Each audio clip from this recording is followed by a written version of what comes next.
Siin täna toimub eakate vaktsineerimine Pirita perearstikeskuses ja Yandex.Go aitab siis eakate kohale transportimise ja koju viimisega. Ehk siis võimaldame täiesti tasuta vedu. Täpsemalt toimub see selliselt, et me oleme eraldanud perearstikeskusele, oleme eraldanud teatud hulgas promokoode, mida nad saavad siis oma rakendusse sisestada.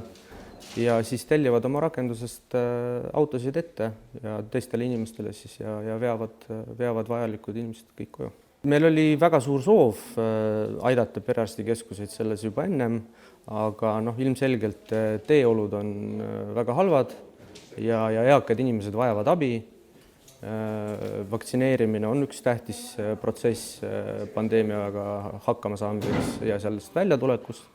Ja sellepärast otsustasimegi, et meie missioon, kui nii võib öelda, on see, et me peame lihtsalt appi tulema.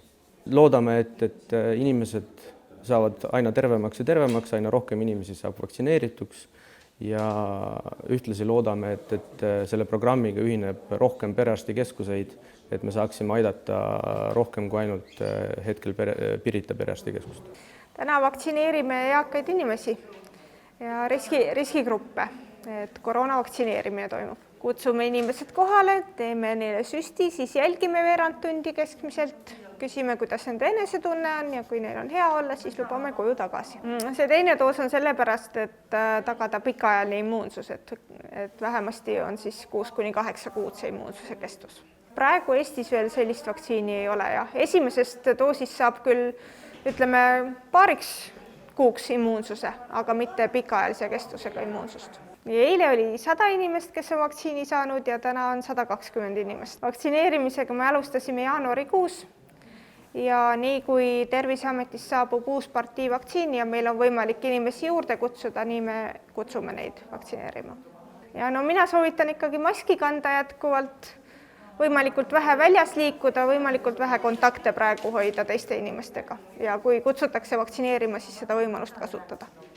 Minu nimi on Kristi. Ma sain täna teise süsti.